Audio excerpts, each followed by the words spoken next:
পাঁচকিতা উচ্চ বিদ্যালয়ে অভিভাবক সমাবেশ, শিক্ষার মানোন্নয়নে সম্মিলিত উদ্যোগের আহ্বান।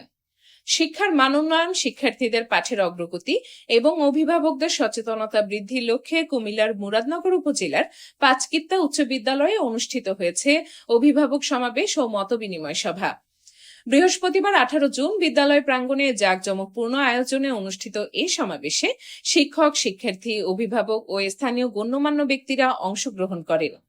বিদ্যালয়ের ম্যানেজিং কমিটির সভাপতি ও গৌরীপুর সরকারি কলেজের সহযোগী অধ্যাপক মোহাম্মদ শামসুজ্জামানের সভাপতিত্বে অনুষ্ঠানে প্রধান অতিথি হিসেবে বক্তব্য রাখেন কুমিল্লা উত্তর জেলা বিএনপি সদস্য মোল্লা গোলাম মহিউদ্দিন।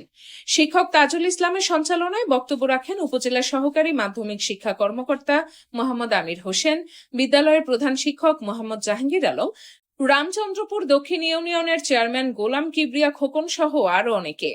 বক্তারা শিক্ষার্থীদের পড়াশোনার সার্বিক অগ্রগতি, নিয়মিত উপস্থিতি নিশ্চিতকরণ এবং শিক্ষার মান আরও উন্নয়নের বিষয়ে শিক্ষক ও অভিভাবকদের মধ্যে সমন্বয়ের উপর গুরুত্বারোপ করেন।